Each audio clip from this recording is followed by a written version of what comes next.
This is ContactTalkRadio.com. Consciousness in action. And you are taking action into your consciousness by tuning into Contact Talk Radio. And on TuneIn.com, Ping.fm, and UpSnap Mobile. Contact Talk Radio. Long ago, before this day's confusion did begin, throughout the stars did we go wandering. Distance was no barrier, and time it had no hope. Free to come and free to go. Free to come and free to go. Open up the book of stars. Open up the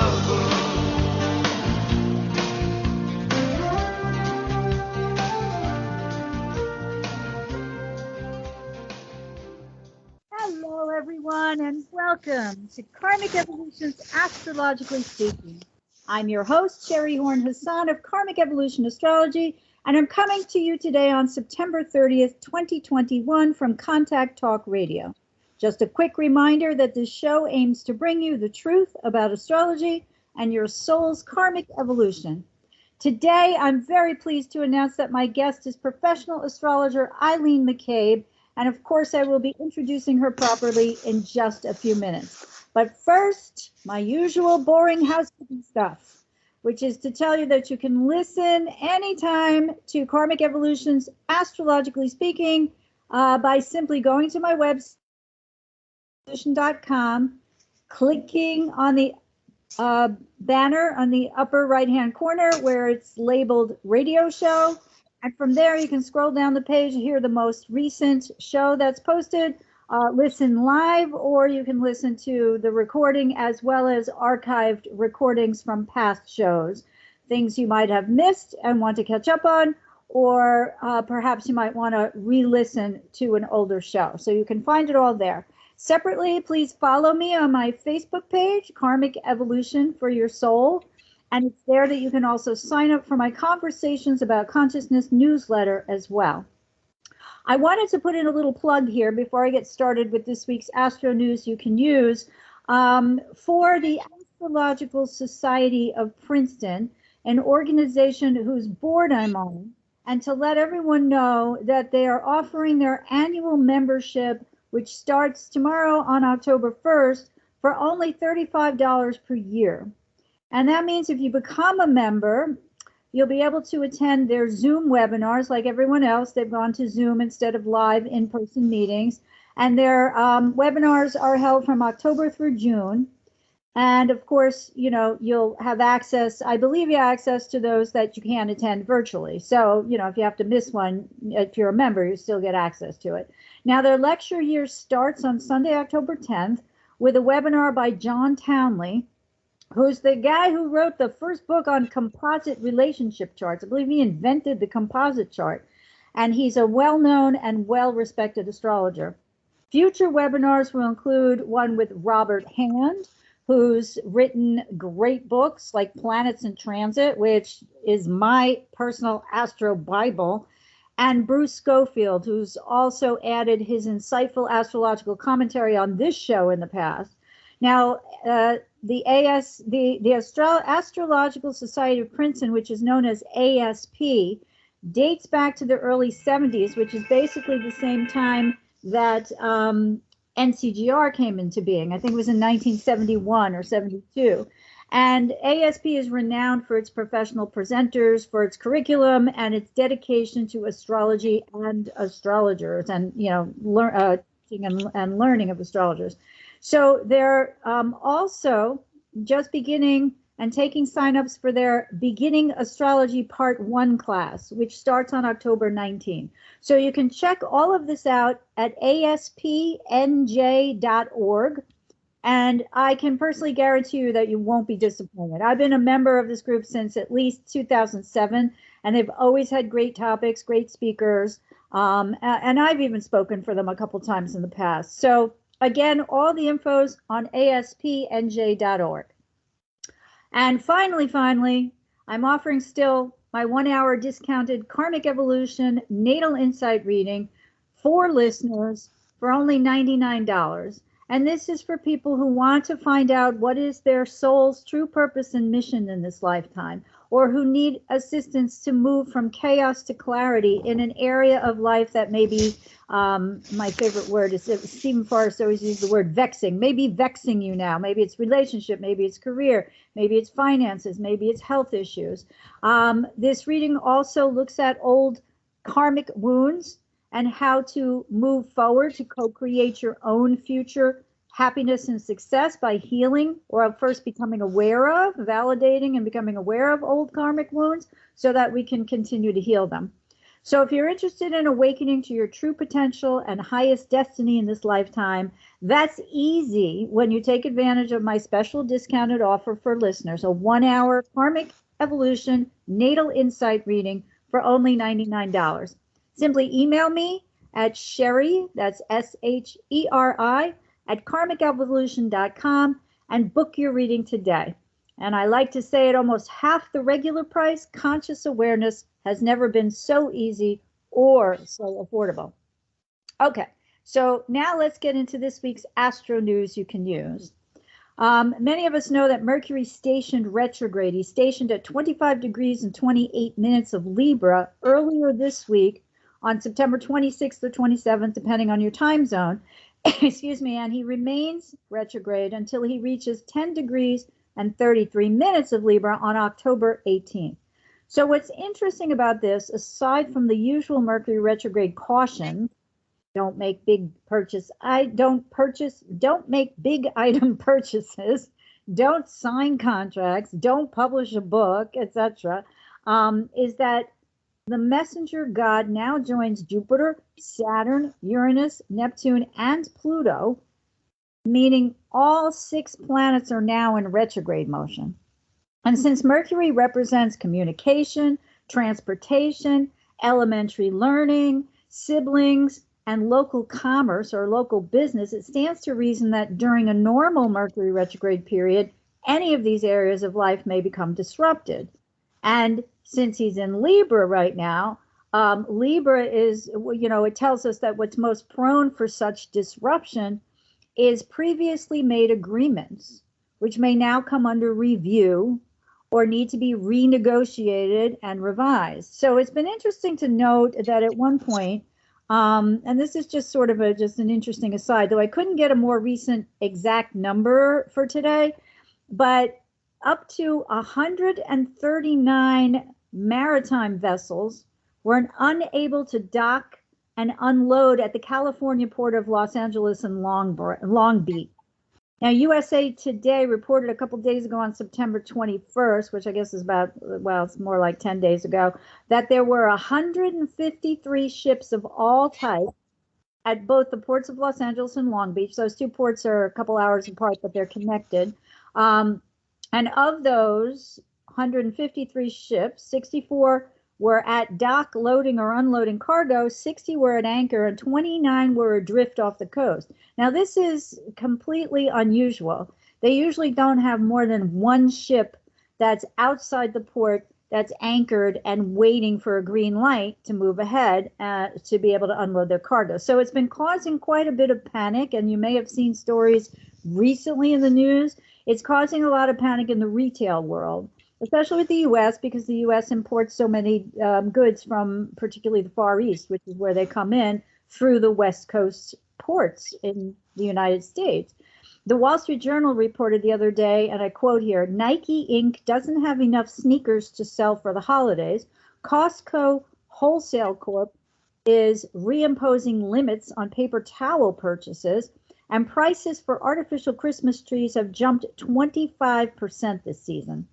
Now, I don't say this to panic anyone, though I am kind of thinking it's not a bad idea to stock up on some paper towels, some, toilet paper, and maybe some napkins, paper goods at my next trip to BJ's.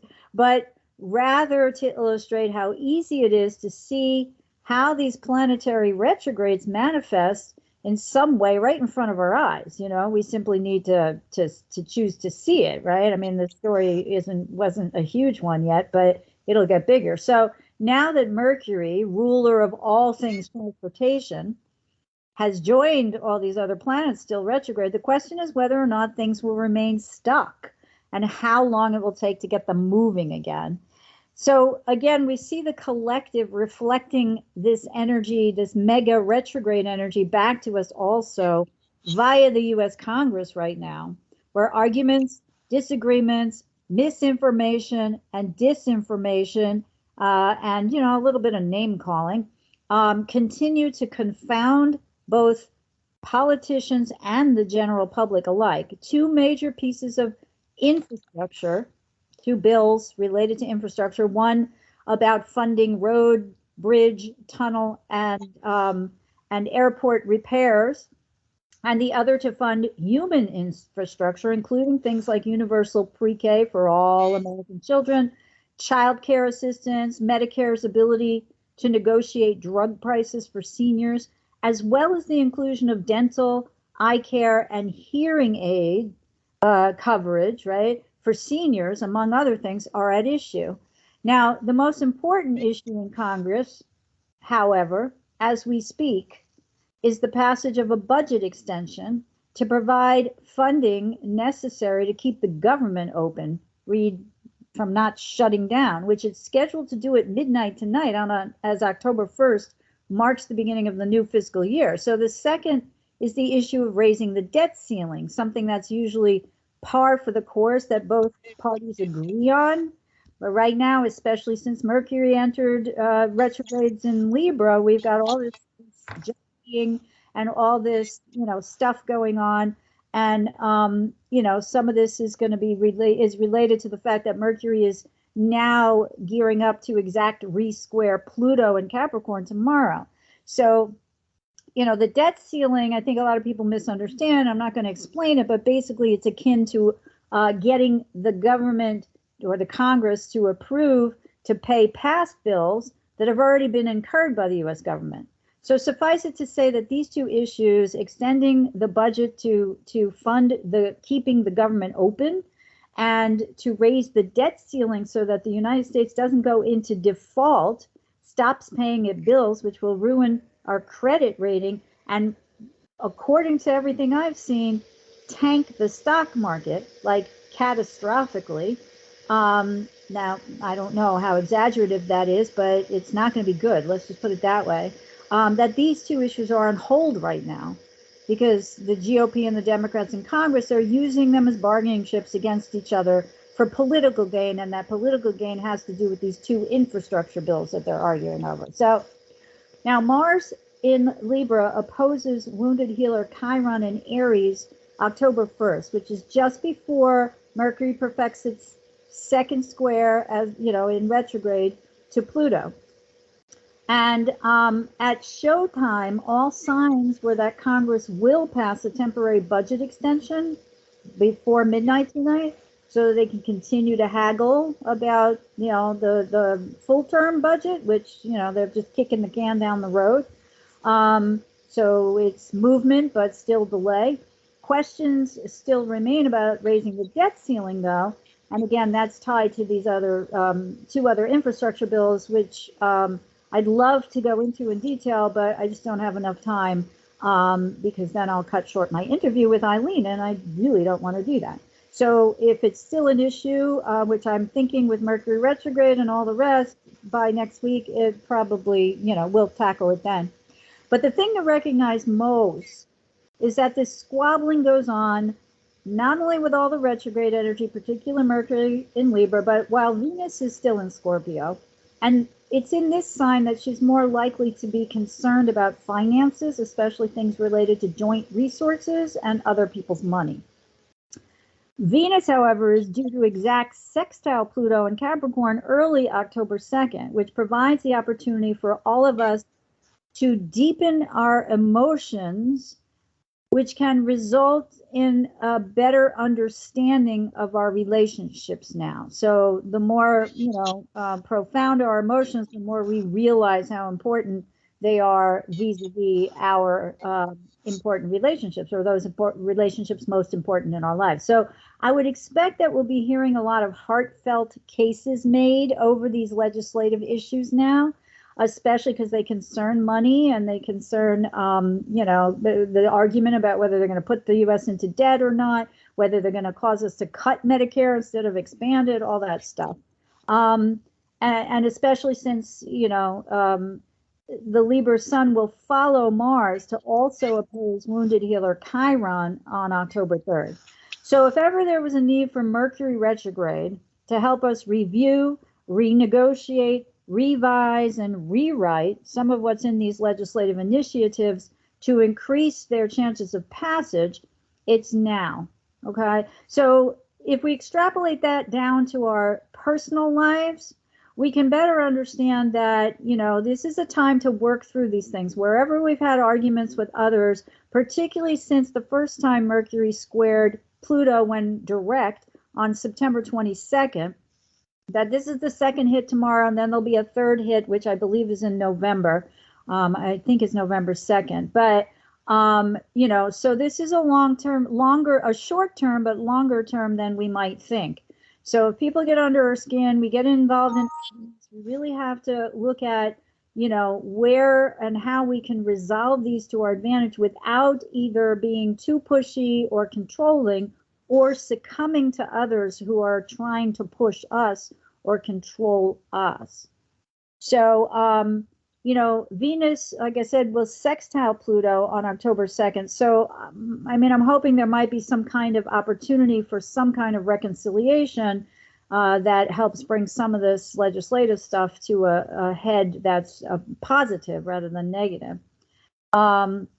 And again, the Libra sun, when he opposes Chiron on October 3rd, will bring greater attention to the wounds of those in greatest need. Since the sun often represents a head of state, with Mercury retrograde, I wouldn't be surprised if President Joe Biden repeats his appeal to the nation for backing these infrastructure bills. Build Back America is the soft infrastructure bill, the human infrastructure bill, because a majority of Americans actually are shown to favor both bills, and the majority of Congress people favor the hardware infrastructure bill.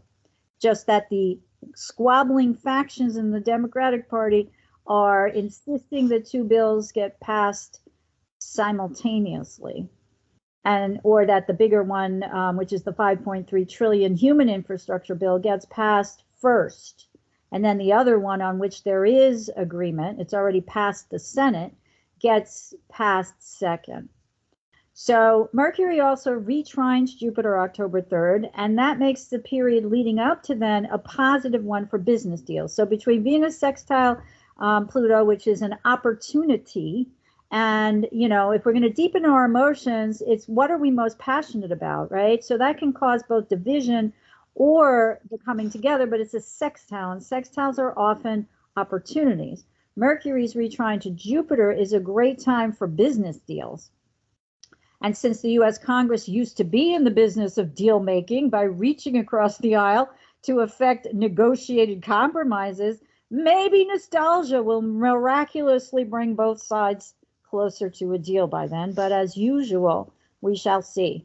Now, by the time we reach the Libra New Moon on October 6th, we'll have the Libra Sun, Moon, and Mars all in tight quincunx to Uranus and Taurus. There'll be 13 degrees and some minutes. I'm sorry, I didn't jot down the exact, and Mercury will be retrograding back to meet them at approximately 20 degrees of Libra. So he's part of the Sun, Moon, Mars stellium, but Sun, Moon, Mars are all in a very tight quincunx, which is the 150 degree aspect.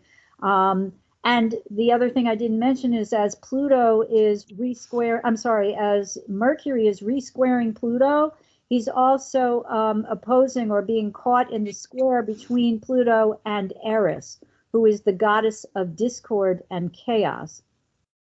So, we're all tasked, just like we see in Congress, with making adjustments to our value system, changes to our values, Uranus and Taurus. That's what it's been all about since 2018. So if we look at that, we want to see where do we need to change our value system in our private lives in order to accommodate our current partnerships. So this, is true on as above, so below, right? Now, since Pluto will station also just following this Libra new moon, he stations direct at 24 degrees of Capricorn, and the Libra new moon, here's the degree, it takes place at 1325 Libra.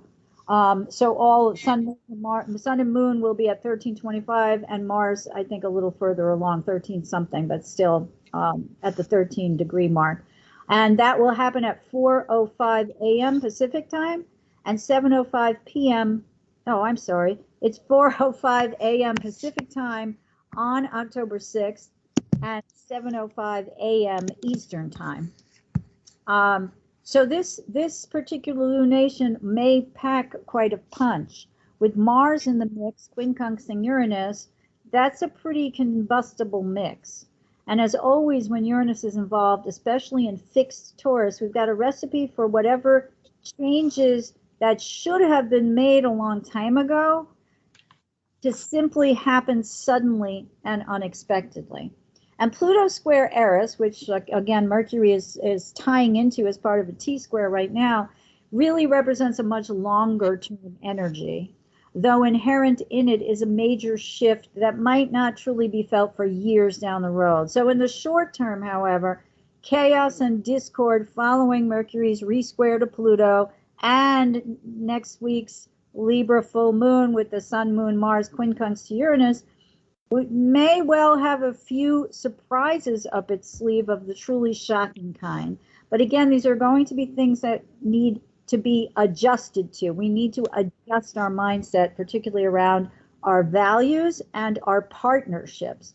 I'm thinking briefly of the Australian nuclear deal that Biden made, or the Biden administration, and they cut out France and Britain. And no, they made it with Britain and Australia and cut out France.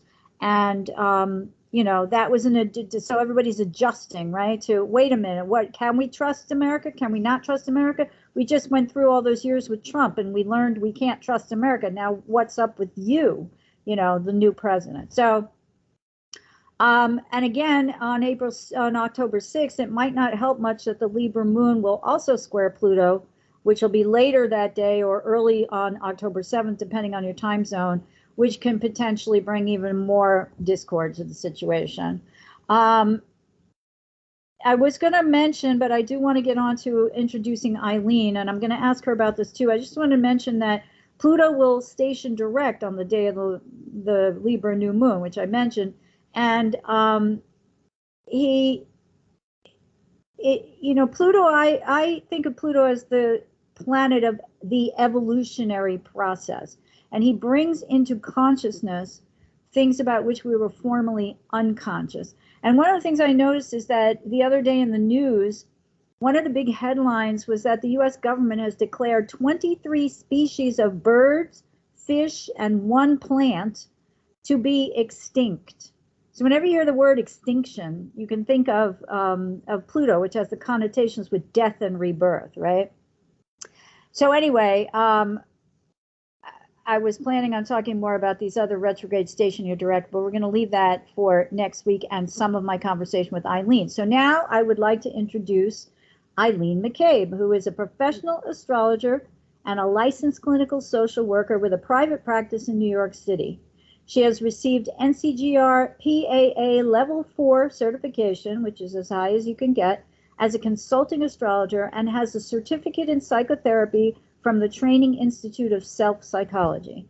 So, sorry to make you wait so long, Eileen, but welcome to the show. How are you? Hi, Sherry. So good to be with you, and that you just gave a brilliant analysis. It was fantastic.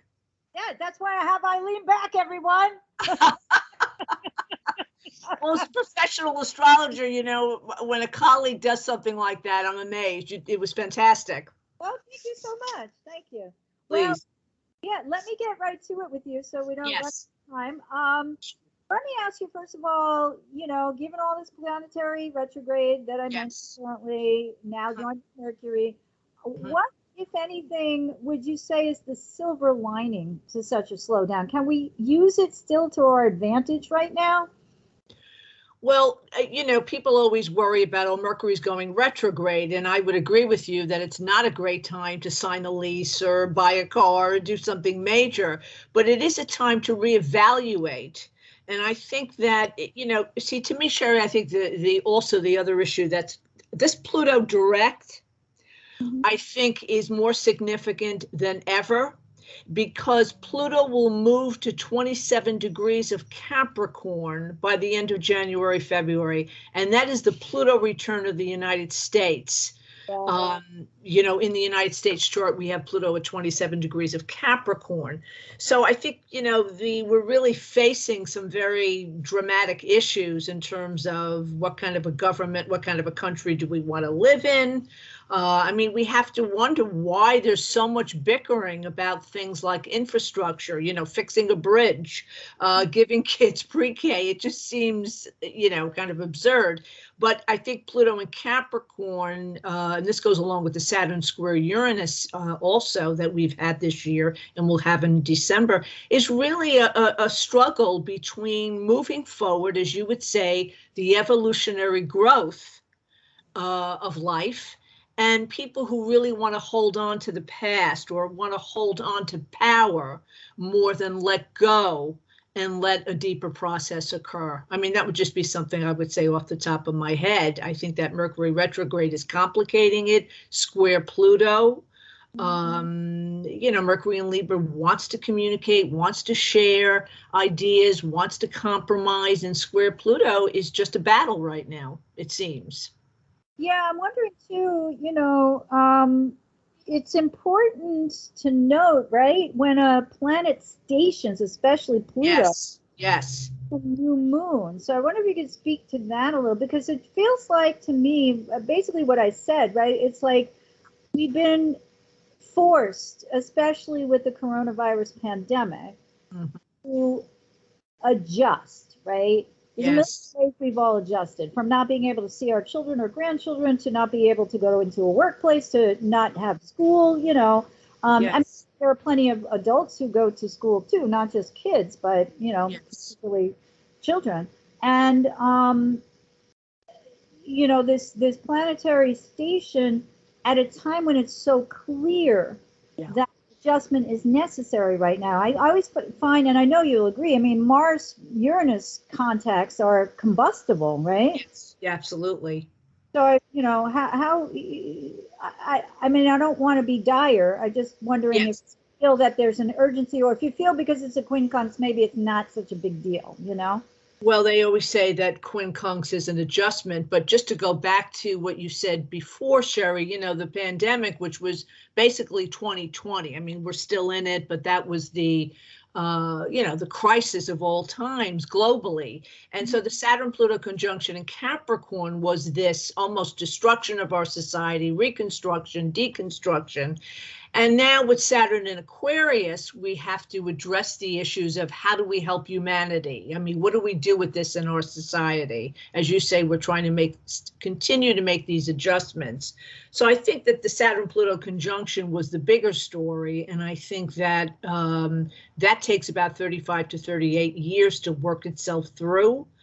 But as you say, there's a new moon in Libra, which you would think nice, right? That's a nice thing, right?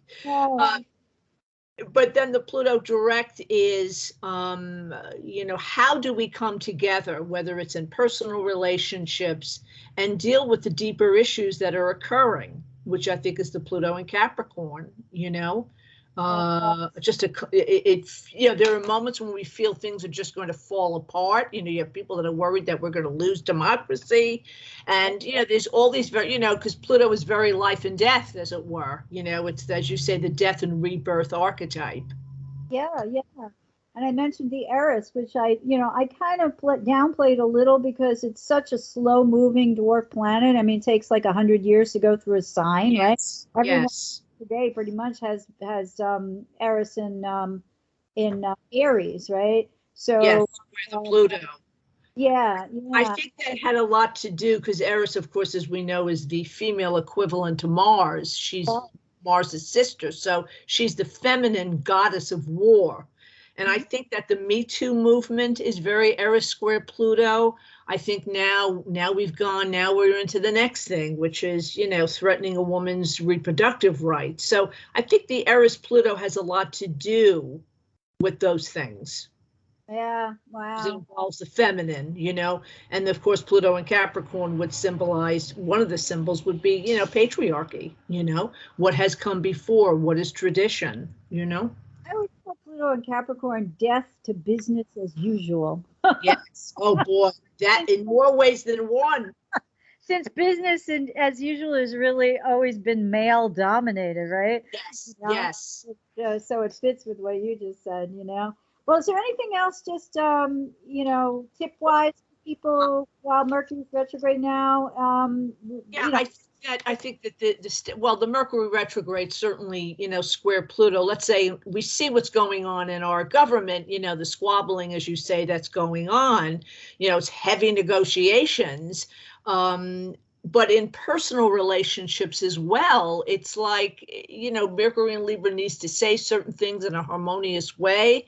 And then square the Pluto could bring some very intense conversations, where, a normal conversation could be like a minefield, So, but on the other hand, Mercury Pluto is the depth of the mind and studying things on a very deep level. And as you say, Mercury is the conscious mind, Pluto is the unconscious. So a lot is coming up for people. Mm-hmm.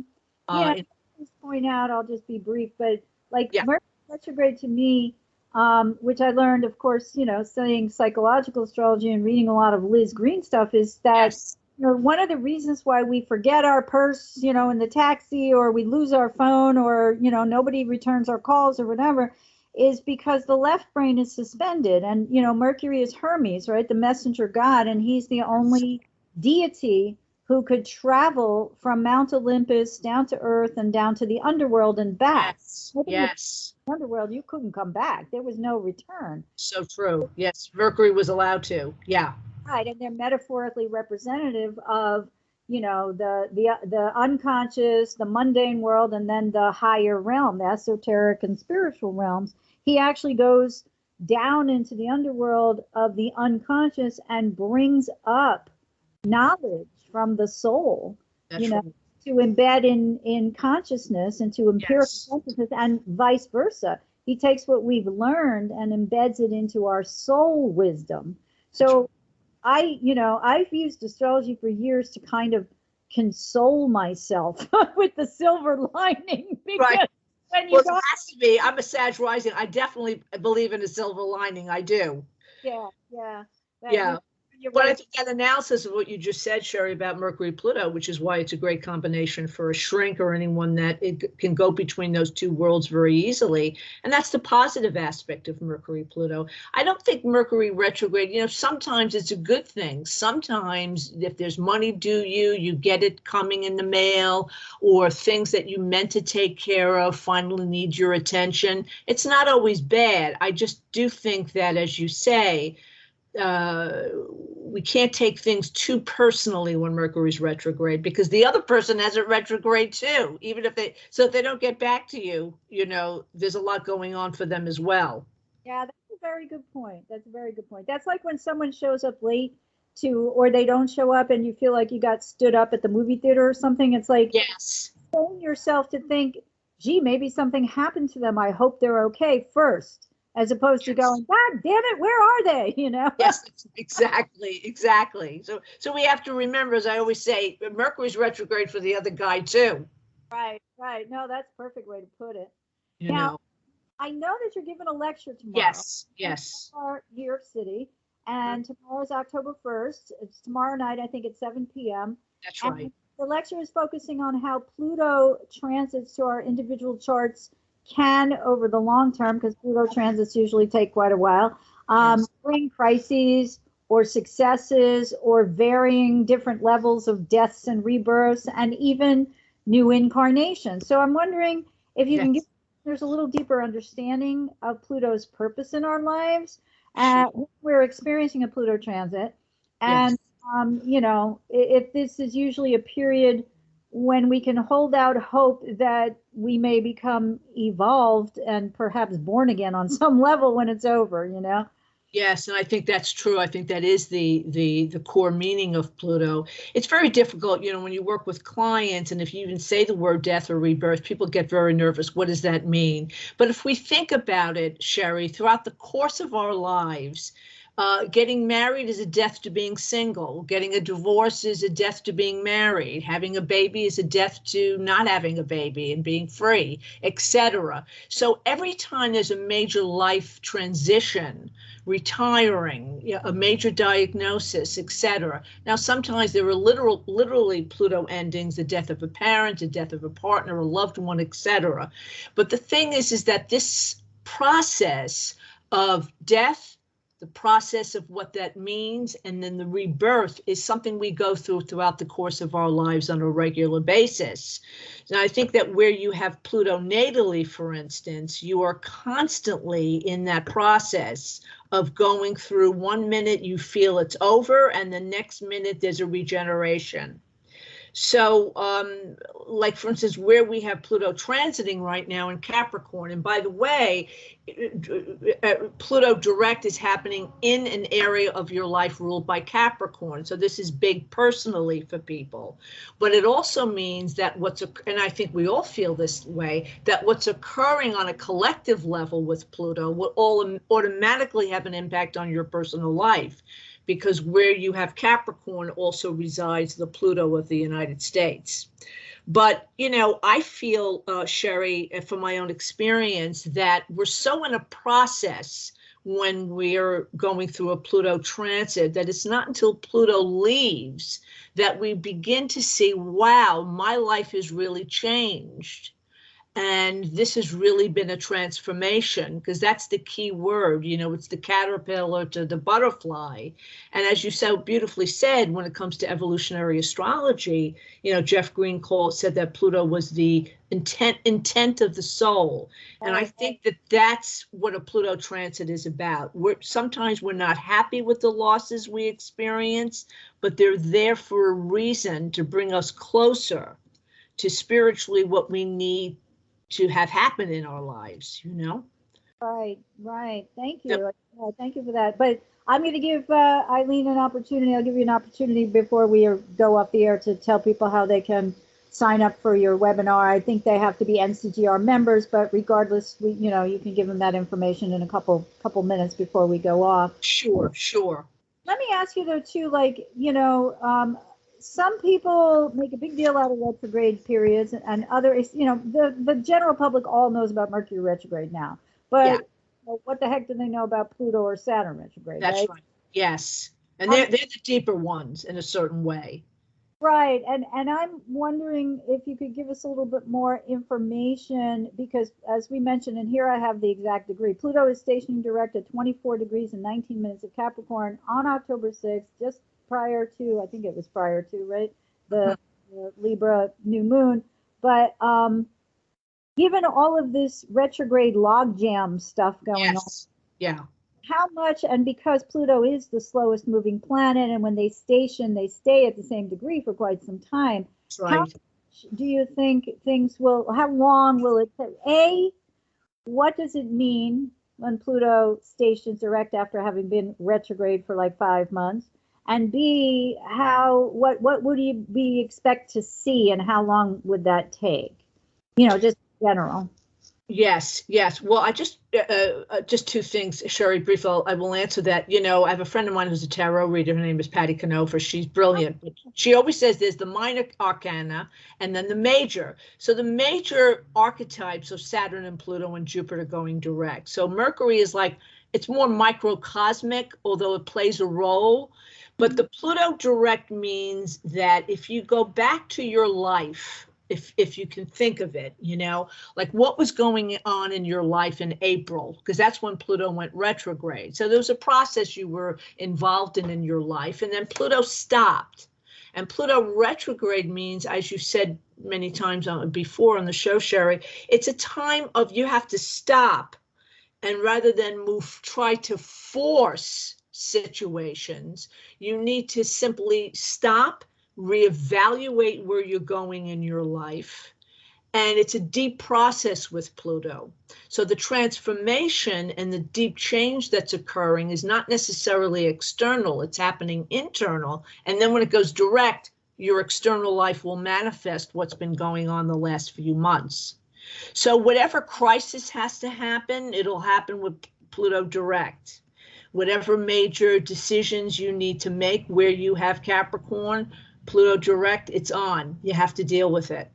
But people sometimes don't realize, but you said it before, Sherry, that when a planet stops, when it stations, it stops. You know, so there's usually, you know, a very intense moment where you see certain things about your life, but you may still feel stuck until that it takes time, especially with Pluto. I believe Pluto was going to be at 24 until mid-December, if I'm not mistaken. The end of the year, right? Yeah. Yeah. Yeah. Now, let me just say, you know, I also want to say, Sherry, that, you know, we always worry about these planets, but if you have planets, let's say an Earth at 24 degrees, you know, maybe the Pluto station is a good thing for you. It's making a trine. Do you know what I mean? So it depends on how these planets are aspecting the natal chart. Right.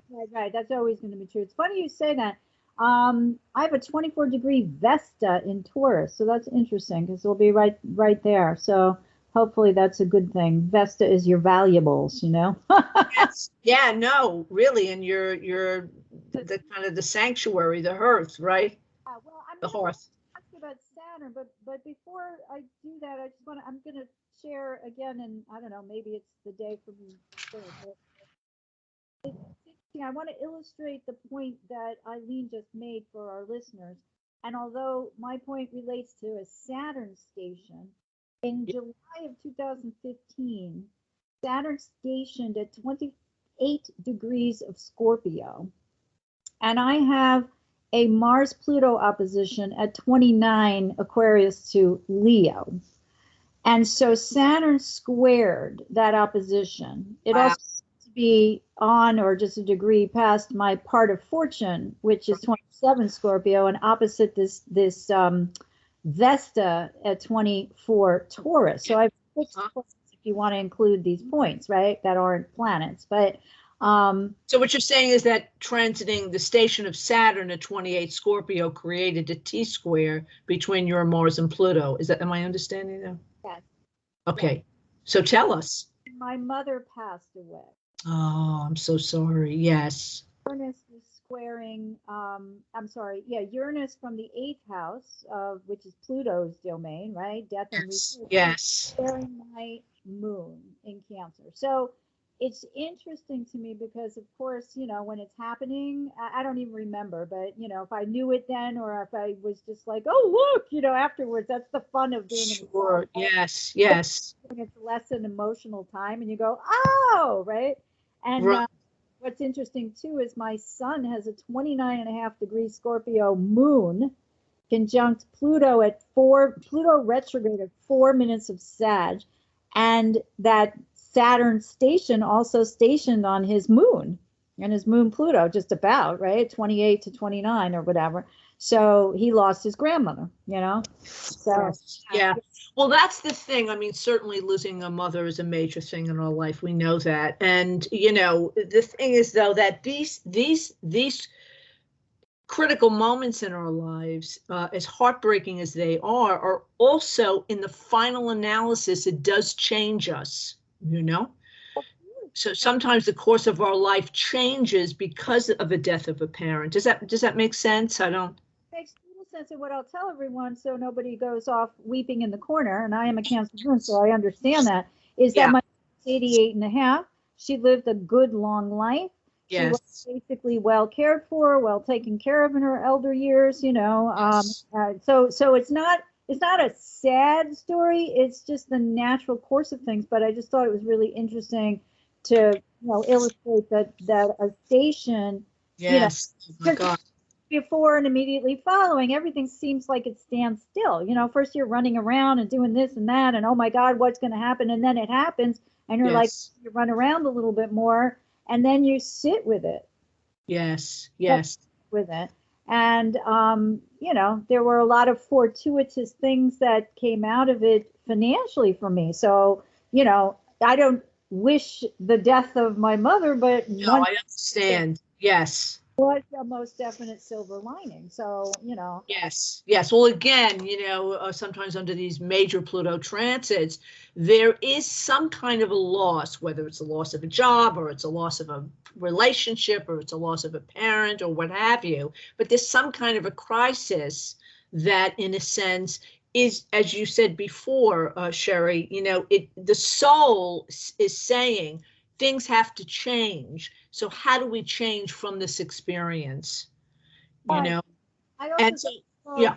But you agree? I mean, I think Pluto's about self-empowerment. So I think the change, you know, for example, just to use the example we're talking about, in my case, it's natural for an elder parent to pass away and they pass the mantle to you. You know, now, so Yes. like, oh, I'm an orphan, I'm a motherless child, you know, and later on you're like, well, I'm my own best mother. That's right. Yes. So Yes. process, but it's also in the end very self-empowering. So I think that's an important thing to keep in mind, and I don't know if you agree. You know? Oh, I agree that that's the thing about Pluto, is that Pluto can also bring tremendous success. I think Jeff Bezos, who's a Capricorn, made 12,000 a second during the pandemic, which the most of us are not going to have happen. But I'm just saying, you know, he's in his Pluto phase of his life. He's empowered. He's wealthy. He's, you know, all of these things. But even so, there's wealth on many different levels. Right. And Pluto was the god of the underworld. He was the richest of all the gods. So sometimes at the end, as you say, the silver lining is the baton is passed. You know, somehow this loss enables you to become more empowered. Right. But while it's happening, I think people need to realize it is a process and it takes time, you know. They say, what's the expression? You have to break down to break through, you know? Yes, so true. Yes, and that's very Pluto, I think, in the final analysis, you know? Well, let's ask you now about Saturn, because Saturn's in direct again, too. I mean, it's 10 days or so from now, 11 days on October 10th. And he's going to do that at 6 degrees, 52 minutes of Aquarius. Yep. And mentioned that, you know, he's going to begin to tighten his square to Uranus and Taurus. Yes. In fact, for the last time this year, since we've had two already, one in February, one in June, now we're going to have the third one at end December.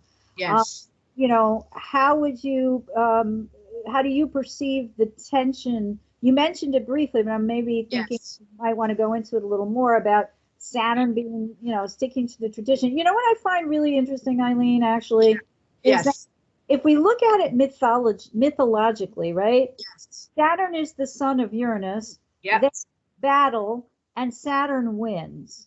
That's right. Yes. But Uranus wants change, and Saturn wants to stick to the old way, and change is inevitable. So how do you see this showdown between them? Because it's moving faster and squaring Uranus. I'm just curious. You know, it's a tough one. What you just said, you just gave a great analysis again. I mean, explaining those two archetypes and what they mean by being in square. You know, if we go back to the first Saturn Uranus was at 7 degrees fixed. And then we had one in June at 13, and the last one is going to be at 11. So if you have anything it fixed like Aquarius, Leo, Taurus, Scorpio, anywhere between 7 and 13 fixed, this has been on for you. But I think that the Saturn direct, you know, and this is what's interesting too, Sherry, we don't have to really wait for December for the next Saturn. The minute Saturn moves direct, it's on. You know, because it's gained a momentum now, retrograde, you know. So the Saturn square Uranus, I think it's true in our individual lives. I think one part of us is trying to hold on to what we've built and what we know. And Uranus is asking that we change things, so I think the struggle in our society, I mean, I think it's kind of clear in a way. I mean, you have people who want to continue, like for instance, Biden, I mean, God bless him, but he's trying to negotiate like he did 35, 40 years ago. That's not what's going to work anymore, right? The old way of doing things is not going to work, even though he means well. So the Saturn square Uranus is definitely, you have one group of people who want to keep things the way they are, and the other group of people are saying, and I don't even think we're in control of it, because Uranus and Taurus, I think that we are in, a kind of a financial crisis globally. That the pandemic, you described it earlier, Sherry, about all the things that are slowing down and they're not producing and people aren't working anymore, all of these things.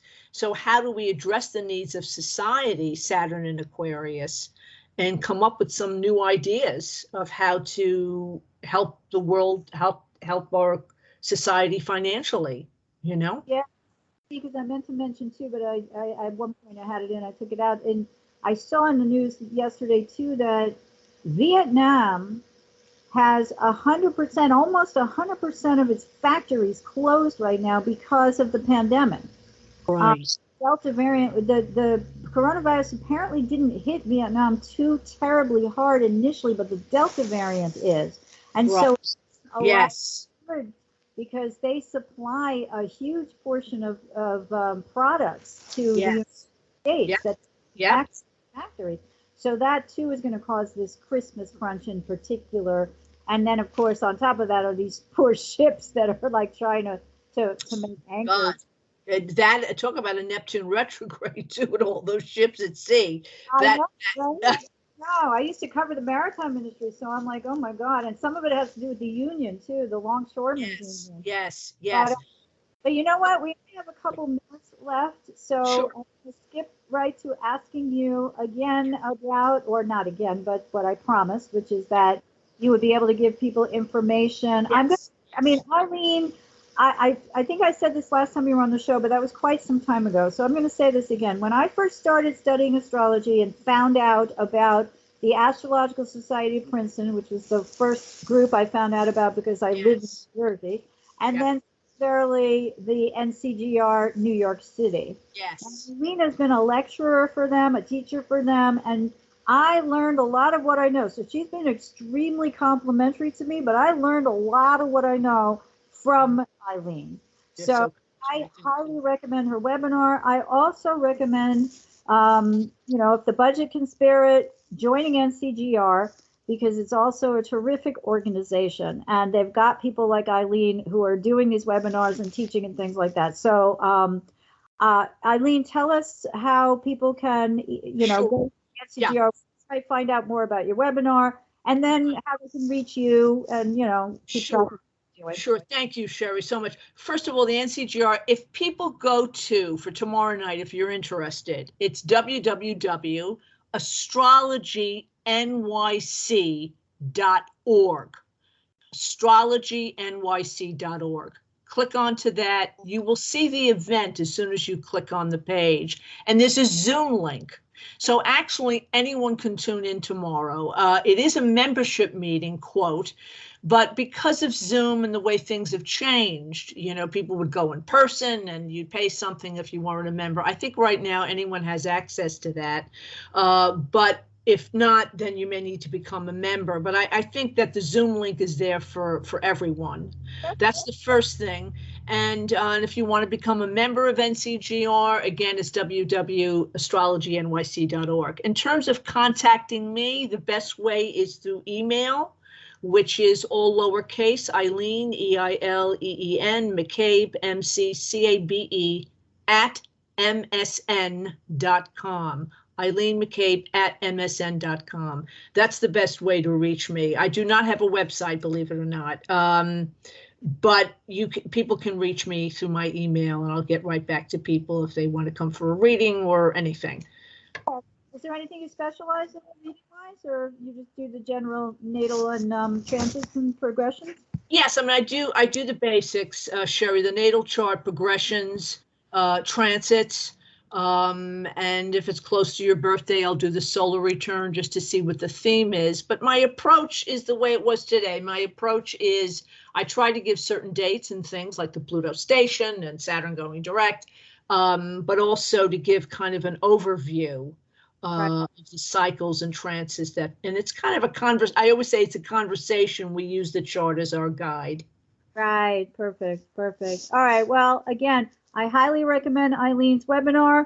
I'm hoping to be there too, and taking a look at NCGR in general, and also contacting her if you're interested in a reading, because, you know. And yes, I want to mention on October 23rd and 24th, the New York chapter is doing a weekend on astrology and counseling. I'll be speaking on the 24th. Again, going to www.astrologynyc.org, and that will be there too for the weekend of October. A lot of good people are going to be speaking. Check that out, everyone. What's your topic on that, Eileen? It's going to be mine's on astrology and counseling and how we can use the astrological consultation as a healing dialogue with people. And some of the techniques that we may need to, some counseling techniques that we could also add to our work as astrologers. So it should be an interesting conference. Yeah, definitely. All right. Thanks so much, Eileen. I really my pleasure, Sherry. Thank you for inviting me. It's always good to talk with you. You have a great show. And I'll have you back again. You can be sure. Terrific. Yeah. All right. So thank you to Eileen. Thank you, Sherry. You are more than welcome. And thanks to everyone else for joining us today. I hope you've all found the information presented here helpful as you continue your karmic evolution in this lifetime. Please be sure to join me next week on October 6th. Is it 6th? Yeah, no, October 7th. It's the day after the new moon. Sorry. When John Townley, who I mentioned is lecturing soon for ASP, joins me for another episode of Karmic Evolutions, Astrologically Speaking. Until then, may your journey be filled with karmic healing and the joy of greater consciousness. Namaste. Long ago, before this day's confusion did begin, throughout the stars did we go wandering. Distance was no barrier, and time it had no hope. Free to come and free to go. Free to come and free to go. Open up the book.